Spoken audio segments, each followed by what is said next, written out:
আওয়ামী লীগ সরকারের আমলে একটি কবিতার পঙ্ক্তি বেশ জনপ্রিয় হয়েছিল।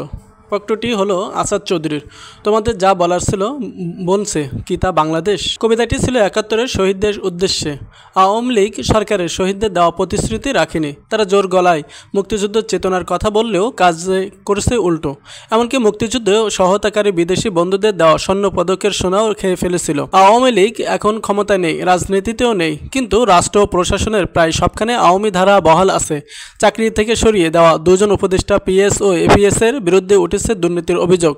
জাতীয় নাগরিক পার্টির এনসিপি একজন কেন্দ্রীয় নেতাকেও সাময়িক অব্যাহতি দেওয়া হয়েছে দুর্নীতির অভিযোগে। জনপ্রশাসনে কার কর্তৃত্ব খবরদারি বেশি, সেসব নিয়ে চলছে পাল্টাপাল্টি বক্তব্য। সম্প্রতি যুক্তরাষ্ট্রের দুজন উপসহকারী পররাষ্ট্রমন্ত্রীর সঙ্গে বৈঠকের পর এনসিপির আহ্বায়ক নাহিদ ইসলাম বলেছিলেন, বাংলাদেশের অনেক জায়গায় প্রশাসন এখনও বিএনপির পক্ষে কাজ করছে, তাই এ ধরনের প্রশাসনের অধীনে নির্বাচন করা সম্ভব নয়।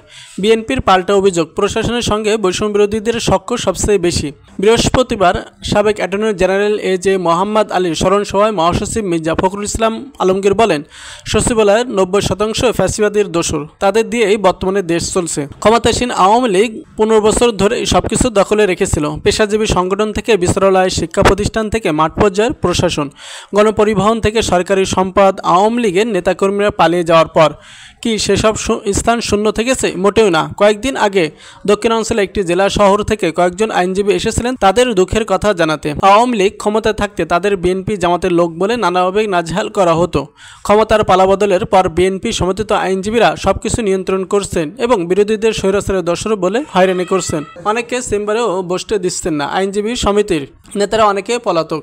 এই অবস্থায় সাধারণ আইনজীবীরা নির্বাচন করার দাবি জানিয়েছেন, কিন্তু বিএনপি সমর্থক আইনজীবীরা নির্বাচন করতে রাজি নন। তারা দ্রুত জাতীয় নির্বাচন চান, কিন্তু পেশাজীবী সংগঠনের নয়, কেননা ইতিমধ্যে তারা সেখানে অজনপ্রিয় হয়ে উঠেছেন। নির্বাচন কবে হবে তা পরিষ্কার নয়। সরকার মতো তারিখটি ঝুলিয়ে রেখেছে, আগামী ডিসেম্বর না হয় পরবর্তী জুন মাসে। জুন মাসকে শেষ তারিখ ধরলেও সময় আছে ১৩ মাসের মতো। এর মধ্যে সরকার কি সংস্কার করেছে সেটাও প্রশ্ন বটে। যেসব বিষয়ের সঙ্গে নির্বাচনের সংবিধান জড়িত নয় সেসব ক্ষেত্রে সংস্কার করতে তো বাধা নেই, তারপরও দৃশ্যমান কোনো উদ্যোগ লক্ষ্য করা যাচ্ছে না। তাহলে সরকারের সব উদ্যোগ আয়োজন কি কমিশন গঠন ও সুপারিশের মধ্যে সীমিত থাকবে? আগে বিএনপির প্রতিদ্বন্দ্বী ছিল আওয়ামী লীগ, এখন তাদের অনুপস্থিতিতে প্রতিদ্বন্দ্বী করার মতো কেউ নেই। প্রধান উপদেষ্টা রাজনৈতিক দলগুলোর সঙ্গে দ্বিতীয় দফা আলোচনার তাগিদ দিয়েছেন, কিন্তু প্রথম দফায় আলোচনায় মৌলিক সংস্কারের বিষয়ে বেশিরভাগ রাজনৈতিক দল একমত হতে পারেনি। অদূর ভবিষ্যতে পারবে সেই ভরসাও কম। ২ মে এনসিপির নেতারা সমাবেশ করে ঘোষণা দিয়েছিলেন, আওয়ামী লীগ বিচার ও সংস্কার শেষ করার আগে এই দেশে কোনো নির্বাচন হবে না। তারা আওয়ামী লীগকে নিষিদ্ধ করার দাবিতে আন্দোলন অব্যাহত রেখেছেন। বৃহস্পতিবার বিএনপির মহাসচিব বলেছেন, সংস্কার তো চলমান প্রক্রিয়া, এটি ৫ বা ১০ বছর সময় লেগে যেতে পারে। তাহলে ১০ বছর নির্বাচন হবে না? প্রতিদিন নতুন নতুন সংস্কার তালিকারও সমালোচনা করেছেন বিএনপির এই নেতা। উদ্বেগটা নিজেদের মধ্যকার বিভাজন নিয়ে। সরকারের রাখাইন নীতি প্রসঙ্গে মির্জা ফখরুল বলেন, এমন কোনো কাজ করবেন না যা জাতির বিরুদ্ধে যাবে। অনেক কাজ করেছেন যা জাতি জানে না, তার জন্য কারোর সঙ্গে আলাপ করা হয়নি। মেসেজ দেবেন, কারোর সঙ্গে কথা বলতে হবে, আমরা বাধা নয়, দরকার হলে সামনে এসে দাঁড়াবো। কিছু পণ্ডিতকে বসিয়ে যদি চিন্তা করেন যে সিদ্ধান্ত চাপিয়ে দিতে পারবেন, তা তবে কখনো সম্ভব না। বিএনপির অভিযোগ, সরকার দেশের বিদ্যমান সমস্যার সমাধান করতে পারছেন না। অর্থনৈতিক বিষয়েও শক্ত কোনো পদক্ষেপ নিতে দেখা যায়নি।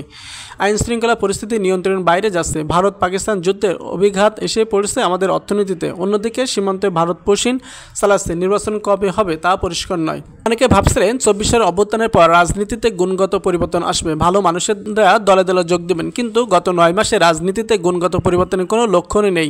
এমনকি যে ছাত্র তরুণরা নতুন রাজনৈতিক বন্দোবস্ত কথা বলছেন, তারা নতুন কোনো বন্দোবস্ত দেখাতে পারছেন না, বরং পুরনোদের পথে হাঁটছেন। দ্বিতীয় প্রশ্নটি আরও গুরুত্বপূর্ণ, বিএনপির সৎ মানুষ খোঁজার আগে দলে থাকা দখলবাজ চাঁদাবাজদের যে বিতাড়িত করা দরকার, সে কাজটি করতে তারা প্রস্তুত আছেন কিনা।